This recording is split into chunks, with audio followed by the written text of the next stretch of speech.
Hi guys, welcome to the channel of love and the journey of ascension. I feel drawn to do a series of short stories, and then at the end we're going to actually read a few pages, well at least 5 pages of Think and Grow Rich. So stay until the end and we can read together.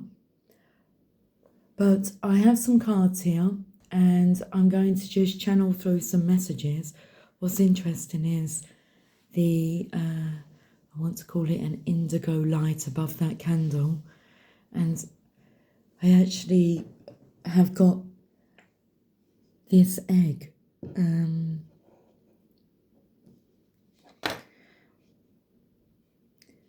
Which contains Sophia, my dragon. Okay, so let's look how the colour changes.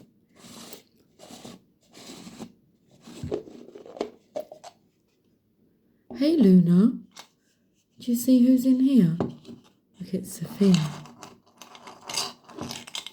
Luna meets Sophia. Okay. Is it purple? Is it pink? It's both, I think.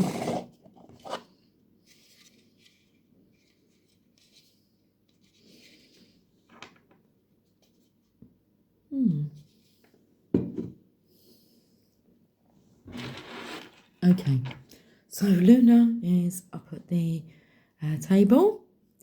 I can see a little head poking up, and she may come up to play. I think she's intrigued by Sophia. Are you intrigued, darling?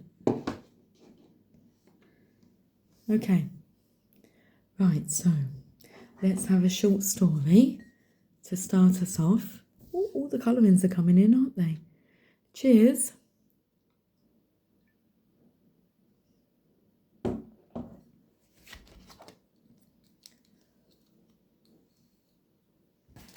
Let's shuffle the cards.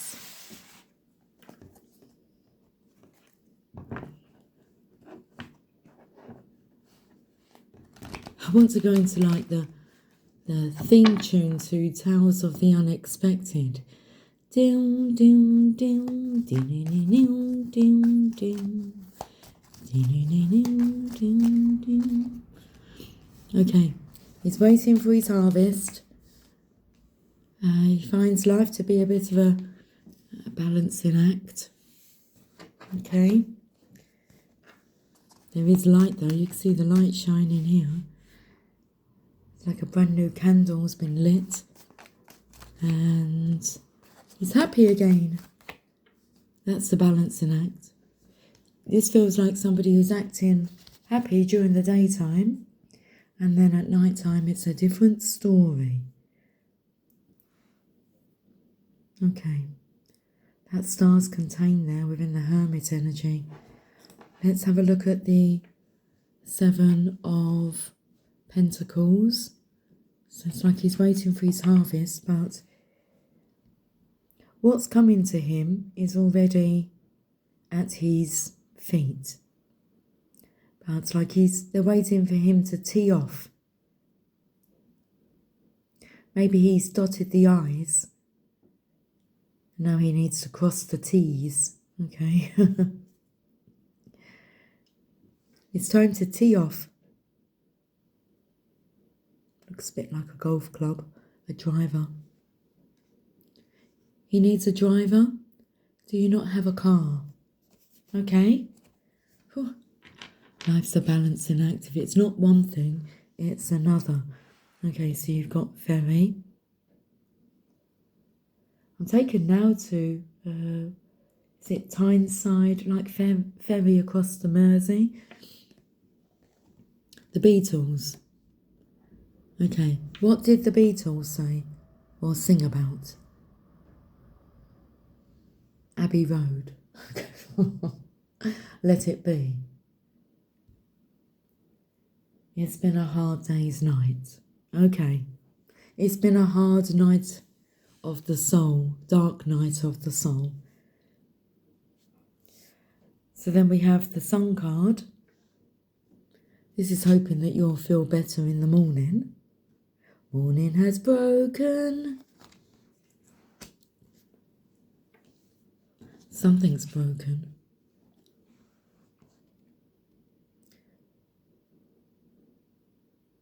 The Hermit. It's cold, icy, and he feels ashamed. It's a shame. It's a shame. It's a shame. Let's have a look at this Seven of Pentacles. Tell me more about this masculine who's waiting for more, and everything that he needs is right at his feet. He just needs to tee off. Best friend. Okay. His best friend is right there. At his feet. At his beck and call.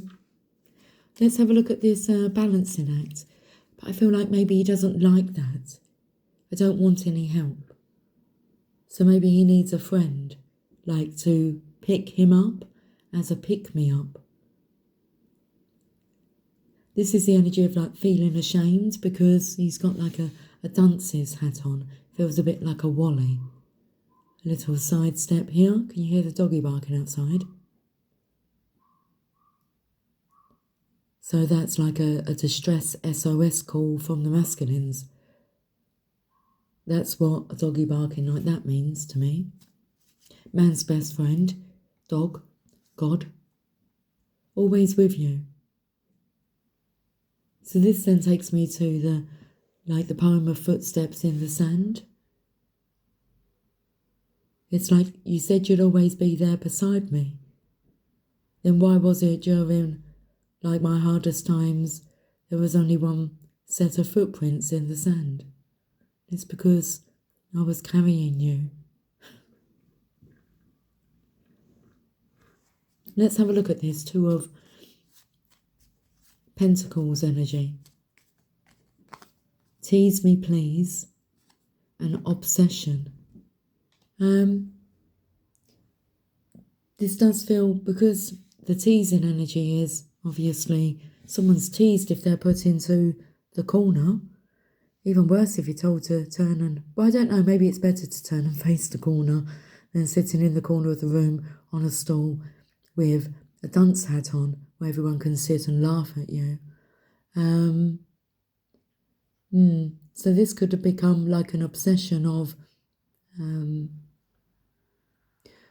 well, Stockholm Syndrome's coming through, like feeling sorry for your abusers.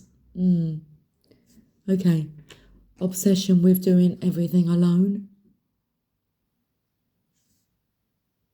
The energy's coming through like in past times when this masculine asked for assistance. It wasn't like given.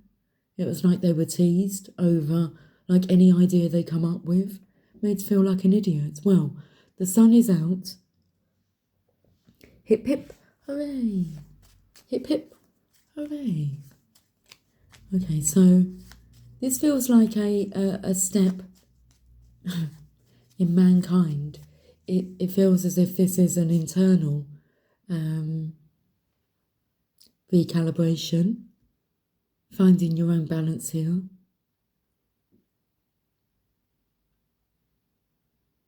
So I said about it being a shame, but this is about not caring about what others think or how they perceive you. It's about how you're perceiving yourself. Okay, conflict and treat. So after all this conflict, you're in for a treat. On the sunny side of life, the Hermit. Been in this energy for a long time. It's a habit, it's an obsession, misery, and keeping it company when you're not really wanting to do that. So, husband, it's a very sad husband here. Son, with a very sad husband will pass that energy on to his son, or his son has picked up this, it's interesting, I want to say disease, but this is like being not at ease with oneself. So insecurities, feeling ashamed is something that needs to be balanced out, because maybe the sun gets teased as well.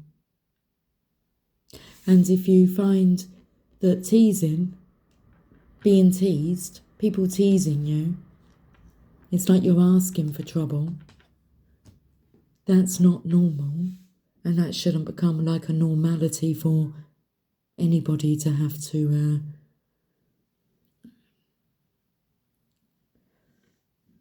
sustain, is the fact that you're going to be teased. Just accept it. No, that's not something that is acceptable. So you can see why the hermit here feels ashamed, but he is wiser to know better.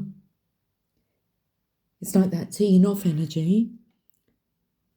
So the sun could be the only wise, enlightened ones out of like the bunch, because what's needed is right here. You just need to tee off, because it feels like there's an energy of a connection between the father and the son. A close connection. This is like a son that looks up to his dad, but all he seems to be is sad. It's like he can see through the facade. We have marriage. Okay. The underlying energy here is marriage. So that brings through the energy of like staying together for the kids. But if the kids are seeing that it's not a great setup, like you're not happy, then what's the point in staying together for the kids? If all they're going to witness is misery and sadness and feeling ashamed. Okay, I am scared to say hello. I want to, but you have me all in my emotions. So normally it would say, you would say, the saying goes, you have me all up in my emotions. But this is like you have me all in my emotions, the ups, the downs. And this teasing here could be, being asked, what's wrong with you? 1 minute you're happy, the next minute you're sad. The less you open your heart to others, the more your heart suffers. Okay. The less you open up to others, the more not only do you suffer, but also the others around you can sense it. So we are all born for love. It is the only principle of existence and its only end. Okay. One more message from here, or 2 or 3. Frightened, afraid or anxious. Well, you can't hide that energy. One thing you can pick up on is a fake smile. And look, love takes off masks that we fear we cannot live without, and know we cannot live within. Off comes the mask. I may have all my material needs met, but the one thing that is missing is you, my love. So the energy here comes through of like a son being a best friend to their dad, their father. They look up to them, but they can sense that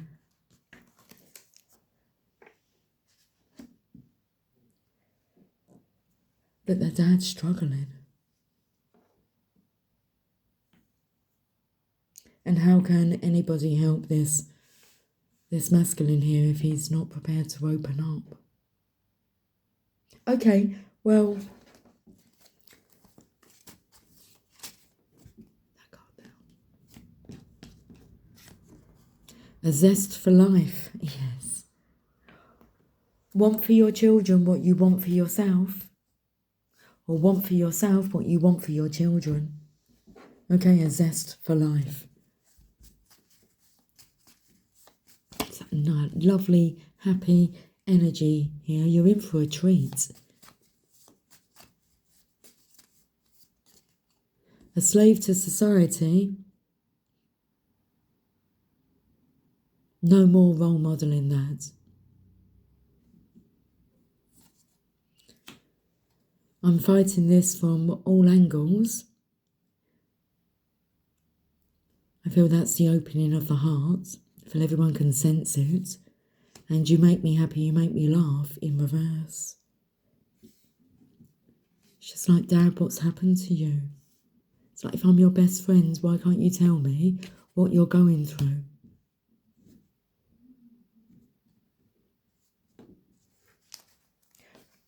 We'll finish off this short story here with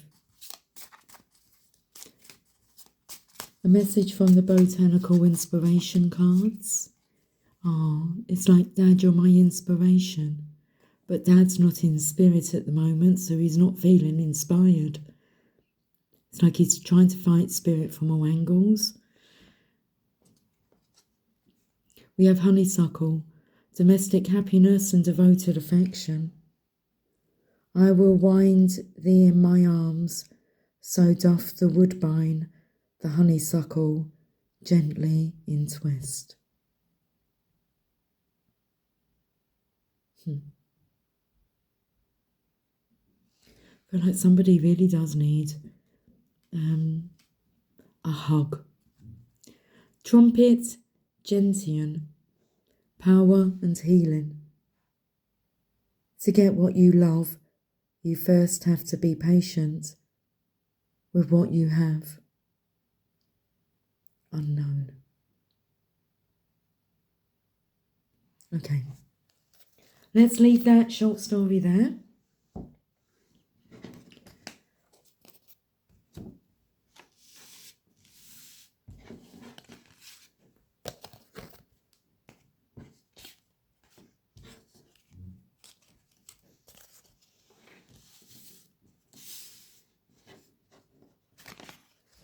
The song that I was channeling before I decided to come on and do these short stories was Bad Romance. I wondered if that would come in with the reading. It's like, are you role modelling like a bad romance?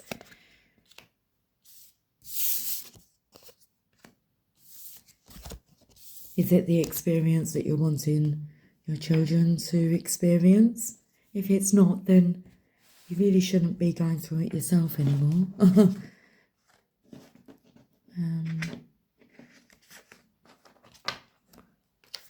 Let's not be advocating for behaviours that we know are not acceptable, and we would have a problem if our children were subjected to such behaviours. Let's show them how to get out of such situations and go on to happiness. The pursuit of happiness is coming through. Cheers. Let's get on to the second story.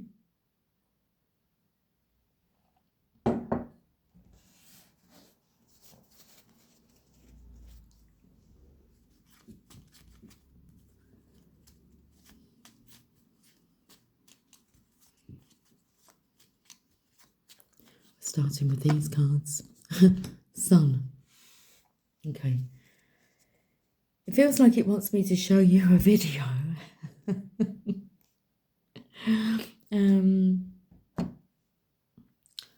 Of Luna at football practice or soccer practice. And what happened?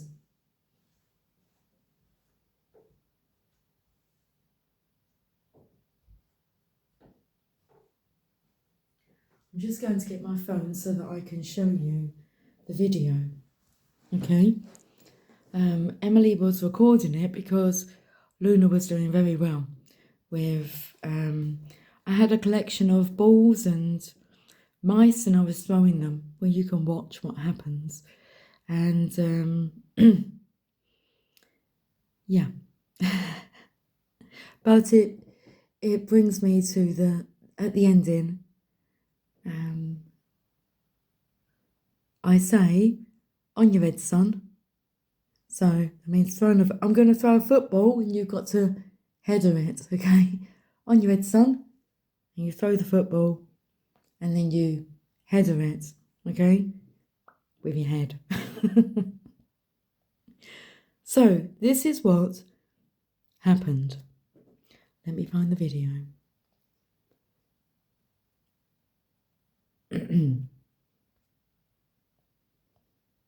Here it is.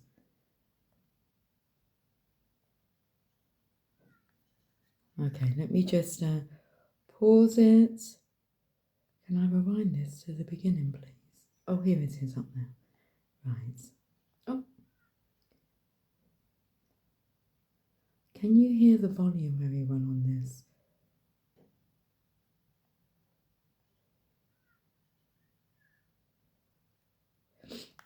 Just bear with me. I can't see how I can pause it once I start playing it. Okay, here we go.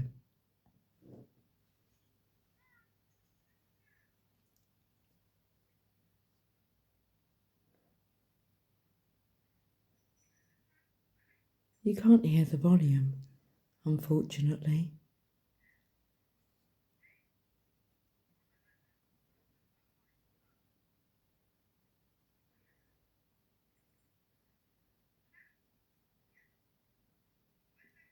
On your head, son, I said, oh, and it smacks her in the face. Can I replay that part? Oh, I missed it. Okay, well, it smacked her square in the face.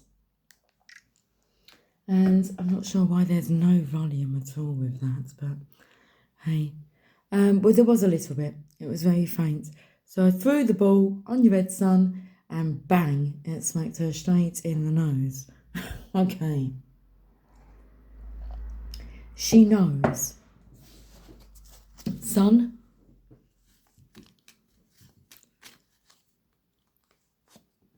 I'm sorry. Okay, so best friend. Cherish. SOS. Lover. Well, that's quite clear. Okay, so this is apologising to a son.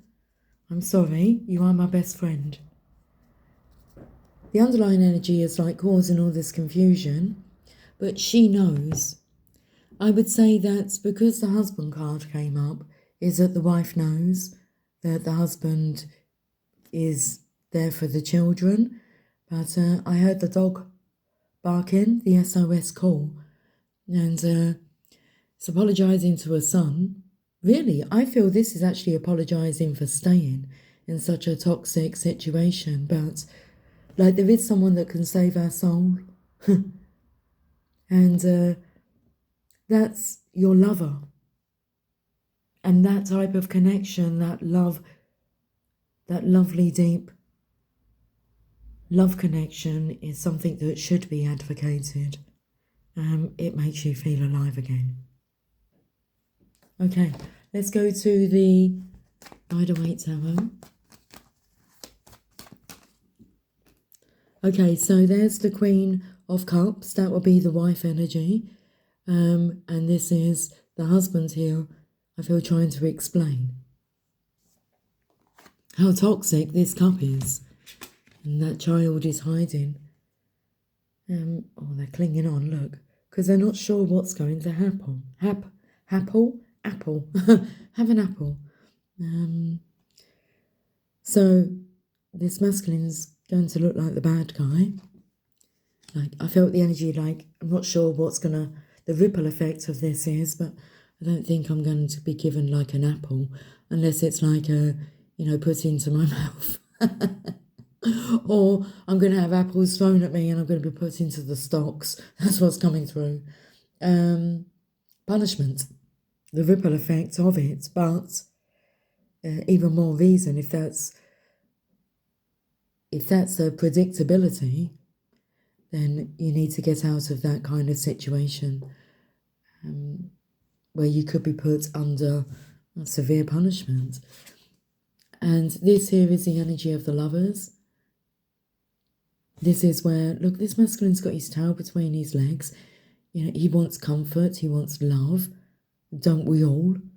Isn't that what we all want for ourselves and for others, is a comforting, compassionate lover,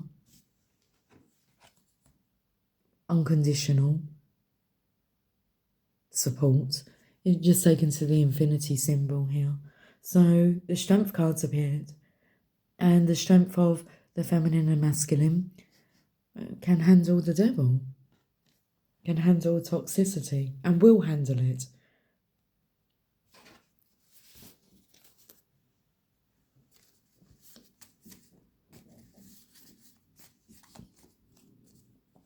I've heard and read about that. Okay, it's just the interest in the N here.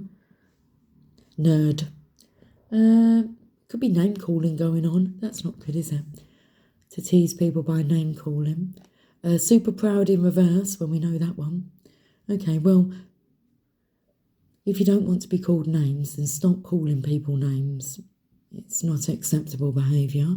So you've hit the nail on the head, because it just becomes like a normality. Like it's normal to speak to each other like that.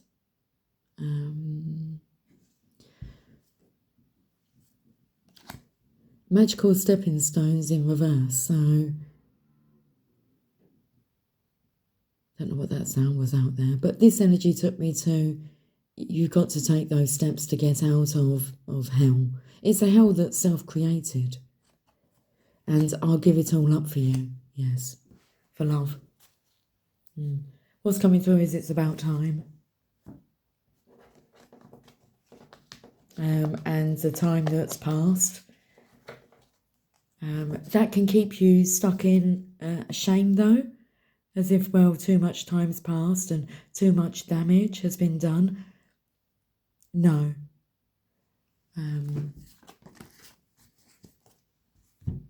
It's like no one's damaged.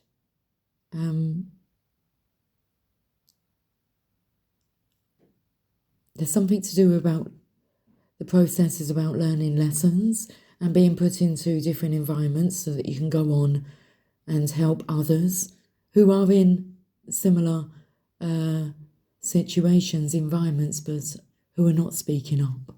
So, yeah, passing on knowledge through the ages. Yeah.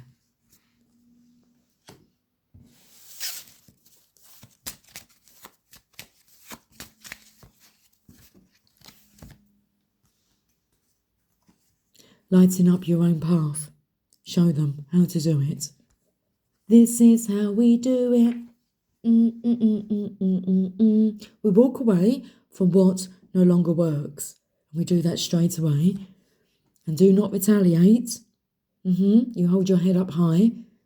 And you get another chance, okay, to go at life. Another chance. How about that? If you're given another chance, are you going to take it? If there's a chance of another chance, are you going to try for it? But you have to walk away from what no longer works. That do not retaliate, that could be the wife in the toxic environment who's helped to create it as well. I mean, it's that saying of like the parents are to blame. But don't let that hold you back in shame. Many parents are unable to parent themselves, let alone parent another. That's a lesson. As you parent yourself, you'll be teaching your child how to also do that. As you parent yourself, you'll parent others. So that's the key. I got the key, I've got the secret. We get a card from the Botanical Inspirations. We're going on to another story now. Okay. Apple blossoms.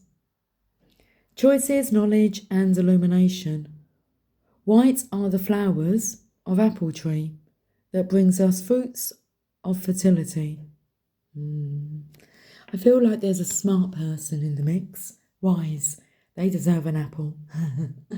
They'd be the kind of person that would take a kind soul that would take an apple to the teacher and say, thank you so much, you've really helped me.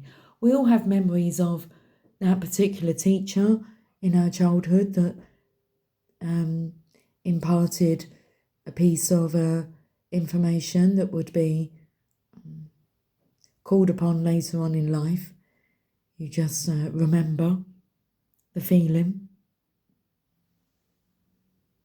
Okay, so let's go to these cards now. So also the energy of like rotten apples from the past, but this is like you're in for a treat. After the conflict, it's like there's fresh new growth. Blossom. These are going to be like beautiful apples. Okay, like we get some apples out, look. Not poisoned apples. All the pink ladies are gone. Put 3 apples up, look.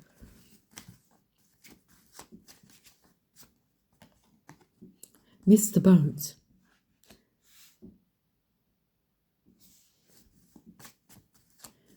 Then, I don't know, get a plane or a car or a train.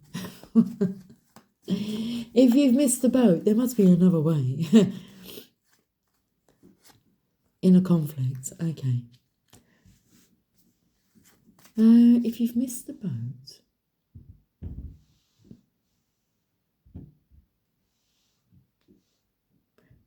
is this the kind of energy where it's like I won't get there on time, so there's no point going? But what if the boat was delayed? That's like saying, I'm going to miss like the train. So no, I bet the train was delayed. It's waiting for you. In a conflict.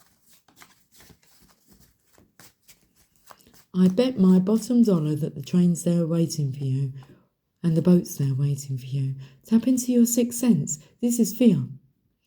Inner conflict is trying to take over, isn't it? Take it. Flintstones. Flintstones. Meet the Flintstones. Have a yabba dabba do time. A yabba do time. Attention to detail. Okay, so this is taking me to like the Flintstones, a time of like the cavemen and how far we've progressed. How much we've evolved.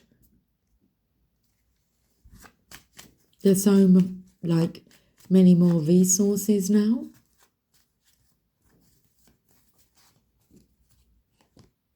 An offering of a fruitful opportunity. If the offering's there, would you take it? Would you take the offering of another chance? Multitask. You're not too busy.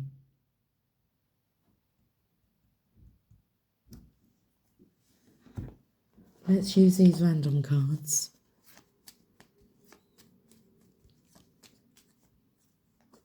Marriage. Envy.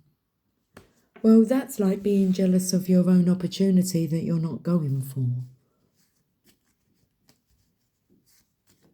So that's about being like stuck in a, well, excuse my French, a shitty marriage in comparison to being in a marriage that be the envy of the world. It's like, what's your secret? That's about passing on knowledge through the ages. Confused. So that inner conflict is really a driving force at the moment. You are my sunshine. You make me happy when skies are grey. You'll never know, dear, how much I love you. Well, that's a shame, isn't it? Not to tell somebody how much you love them. Father, you are my sunshine. This could be the energy of just focusing on a child, making them like your number one priority. But it's like the child wants you to make your own future is coming through. Your own father, mother, reach out. That's his father here trying to be a father, but it's like he misses his own mother. I feel his mother is trying to reach out to him. Mother knows best. Underlying energy of wife.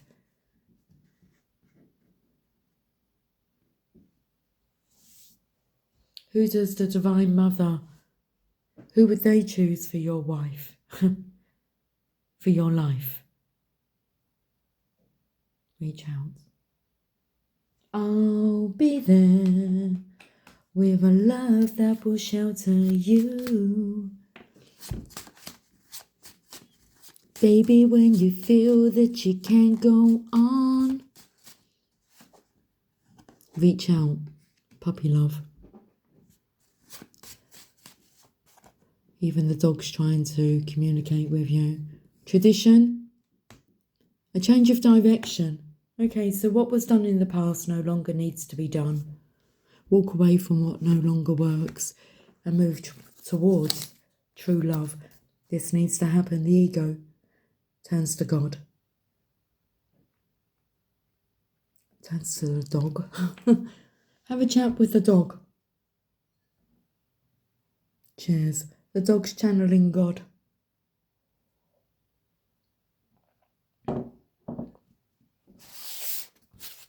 The temperature in the room's just risen. Okay, let's finish off this story and we should go over to Think and Grow Rich and we'll get cracking with that book, which I've been meaning to do for some time now. Romantic. Conducive to or characterised by the expression of love. A true love romance, not a bad romance. It's in the cards for you. Why not? Vicious, deliberately cruel or violent. That's not romantic, is it? Egotistical, excessively conceited or absorbed in oneself, self-centered, and zealous, filled with or showing a strong and energetic desire to see something succeed.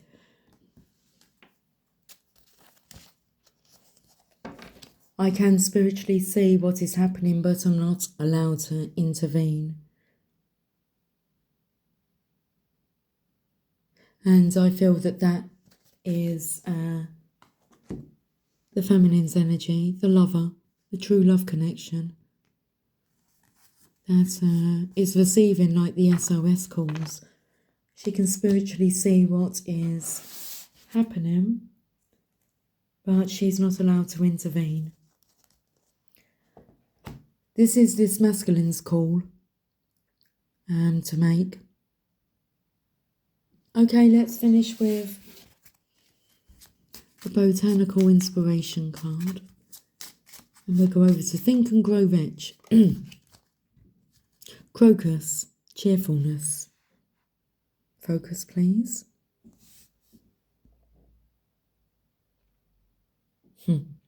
It is spring again. The earth is like a child that knows poems by heart.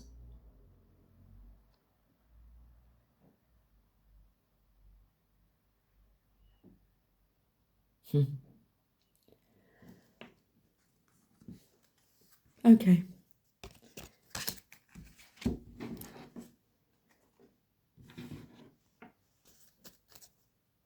So let's go to Think and Grow Rich.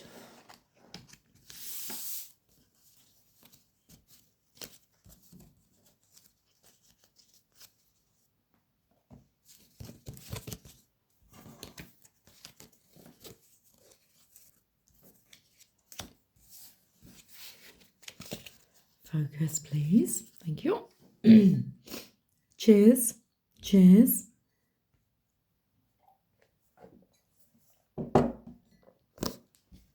So we are just beginning this book. We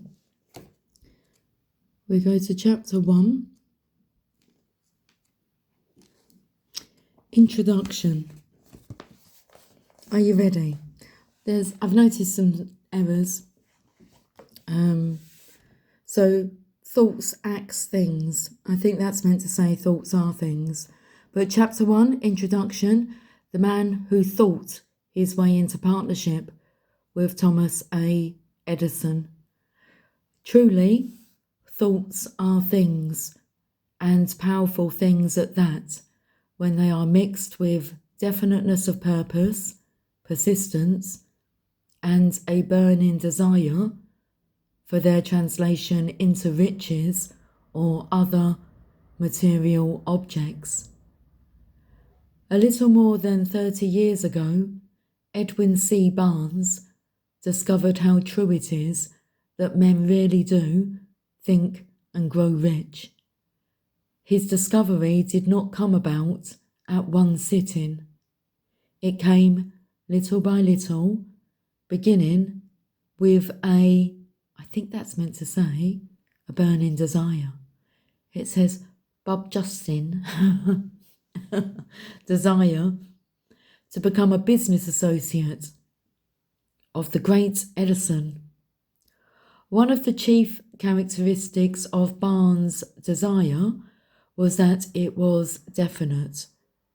He wanted to work with Edison, not for him. I think the word with is missing there. Observe carefully the description of how he went about translating his desire into reality, and you will have a better understanding of the 13 principles which lead to riches. When this desire or impulse of thought first flashed into his mind, he was in no position to act upon it. Two difficulties stood in his way. He did not know Mr. Edison, and he did not have enough money to pay his railroad fare to Orange, New Jersey. These difficulties were sufficient to have discouraged the majority of men from making any attempt to carry out the desire. But his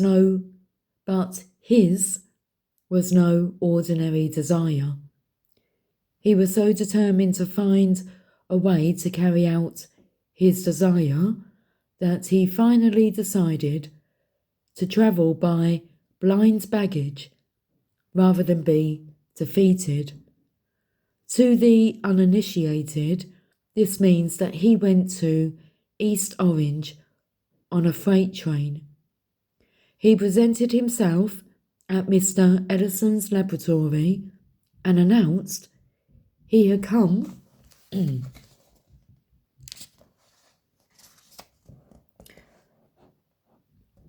to go into business with the inventor. Let me just see if I can turn this page. Can we do that like that? I think we can. Okay.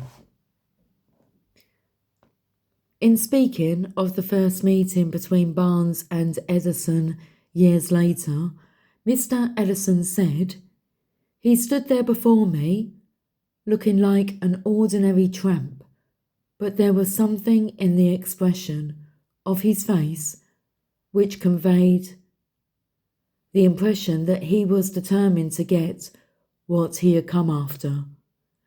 I had learned from years of experience with men that when a man really desires a thing so deeply that he is willing to stake his entire future on a single turn of the wheel in order to get it, he is sure to win.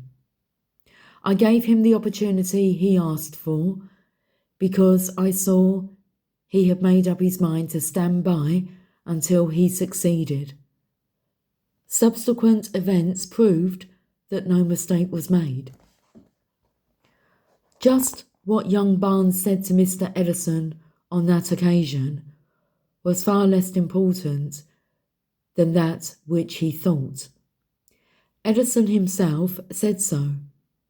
It could not have been the young man's appearance which got him his start in the Edison office, for that was definitely against him. It was what he thought that counts. If the significance of this statement could be conveyed to every person who reads it, there would be no need for the remainder of this book. Barnes did not get his partnership with Edison on his first interview. He did get a chance to work in the Edison offices at a very nominal wage, doing work that was unimportant to Edison, but most important to Barnes, because it gave him an opportunity to display his merchandise where his intended partner could see it. Months went by. Apparently nothing happened to bring the coveted goal which Barnes had set up in his mind as his definite major purpose. But something important was happening in Barnes's mind. He was constantly intensifying his desire to become the business associate of Edison. Psychologists have correctly said that when one is timely ready for a thing, it puts in its appearance. Barnes was ready for a business association with Edison. Moreover, he was determined to remain ready until he got that which he was seeking. He did not say to himself, "Oh well, what's the use? I guess I'll change my mind and try for a salesman's job."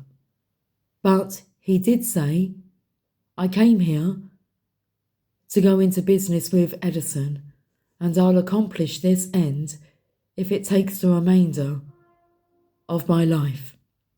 He meant it. What a different story men would have to tell if only they would adopt a definite purpose and stand by that purpose until it had time to become an all-consuming obsession. Maybe young Barnes did not know it at the time, but his bulldog determination, his persistence in standing back of a single desire, was destined to mow down all opposition and bring him the opportunity he was seeking. When the opportunity came, it appeared in a different form and from a different direction than Barnes had expected. This is one of the tricks of opportunity. It has a sly habit of slipping in by the back door, and often it comes disguised in the form of misfortune or temporary defeat. Perhaps this is why so many fail to recognize opportunity. Mr. Edison had just perfected a new office device known at the time as the Edison dictating machine, now the Ediphone. His salesmen were not enthusiastic over the machine. They did not believe it could be sold without great effort. Barnes saw his opportunity. It had crawled in quietly, hidden in a queer-looking machine, which interested no one but Barnes and the inventor. Barnes knew he could sell the Edison dictating machine. He suggested this to Edison, and promptly got his chance. He did sell the machine. In fact, he sold it so successfully that Edison gave him a contract to distribute and market it all over the nation.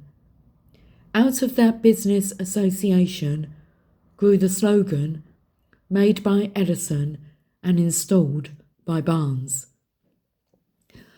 The Business Alliance has been in operation for more than 30 years. Out of it, Barnes has made himself rich in money.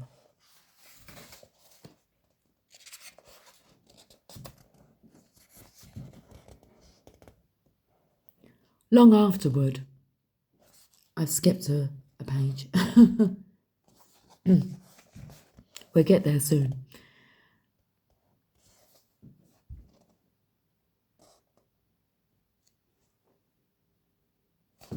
Whereabouts am I? Rich in money.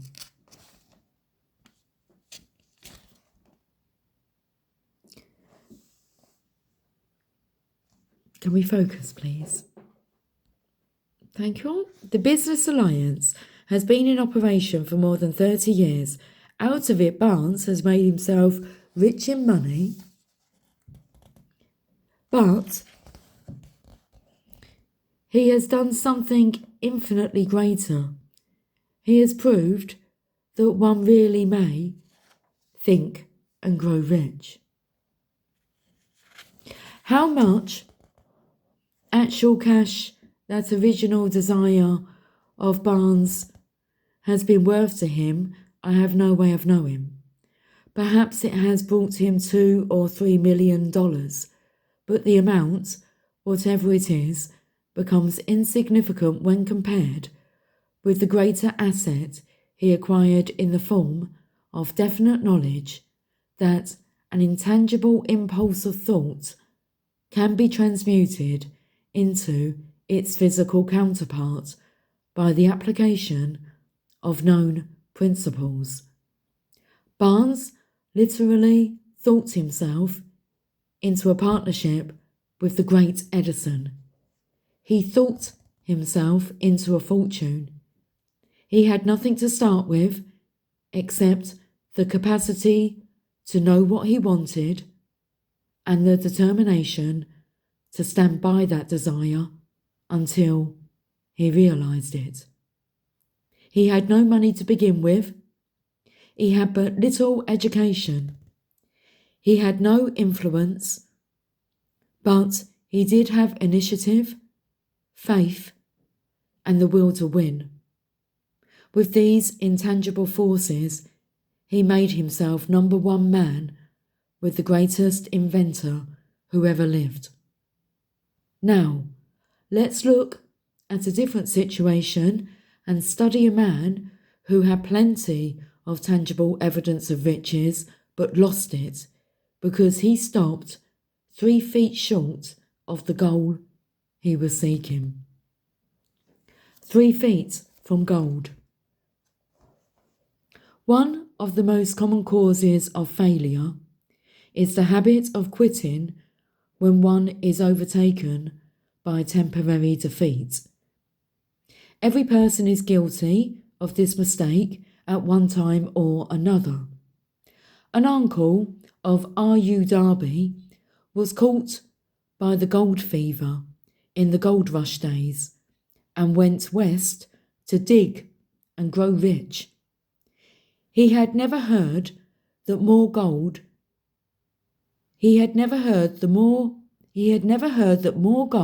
has been mined from the brains of men than has ever been taken from the earth.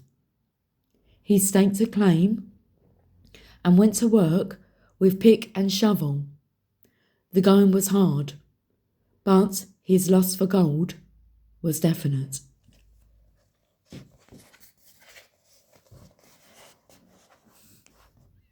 After weeks of labour, he was rewarded by the discovery of the shining ore. He needed machinery to bring the ore to the surface. Quietly, he covered up the mine, retraced his footsteps to his home in Williamsburg, Maryland, told his relatives and a few neighbours of the strike. They got together money for the needed machinery, had it shipped. The uncle and Darby went back to work the mine. The first car of ore was mined and shipped to a smelter. The returns proved they had one of the richest mines in Colorado. A few more cars of that ore would clear the debts. Then would come the big killing in profits. Down went the drills, up went the hopes of Darby and Uncle. Then something happened. The vein of gold, ore, disappeared. They had come to the end of the rainbow, and the pot of gold was no longer there. They drilled on, desperately trying to pick up the vein again, all to no avail. Finally, they decided to quit. They sold the machinery to a junk man for a few $100s and took the train back home. Some junk men are dumb, but not this one. He called in a mining engineer to look at the mine and do a little calculating. The engineer advised that the project had failed because the owners were not familiar with fault lines. His calculations showed that the vein would be found just 3 feet from where the Darbys had stopped drilling. That is exactly where it was found. The junk man took millions of dollars in ore from the mine because he knew enough to seek expert counsel before giving up. Most of the money which went into the machinery was procured through the efforts of R.U. Darby, who was then a very young man. The money came from his relatives and neighbours because of their faith in him. He paid back every dollar of it, although he was years in doing so.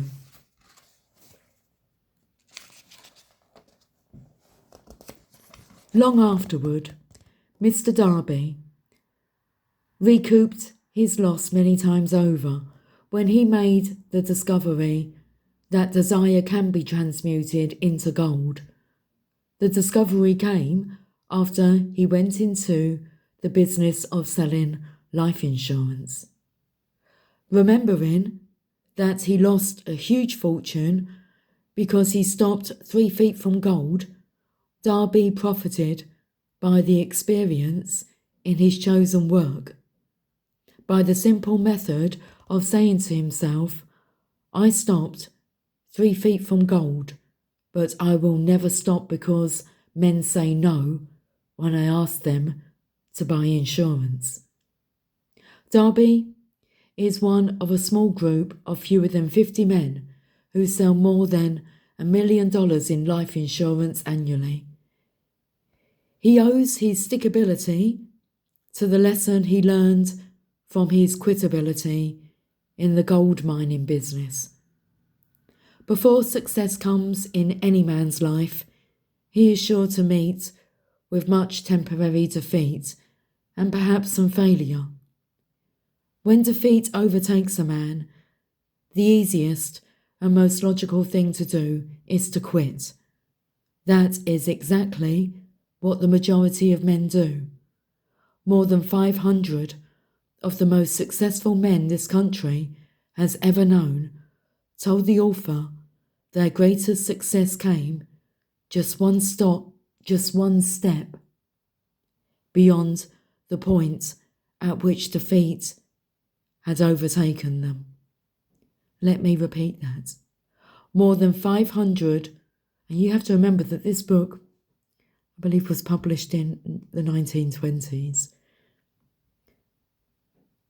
More than 500 of the most successful men this country has ever known told the author their greatest success came just one step beyond the point at which defeat had overtaken them.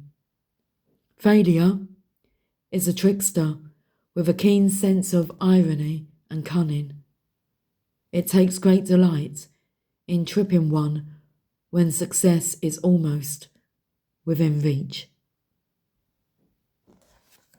Let's leave it there. Thank you for joining me this evening. And that's a message from Think and Grow Rich coming perfectly with this evening's channeled messages. Guys, have yourself a lovely life. Do yourself that favour. Take care of you. Much love. Bye for now.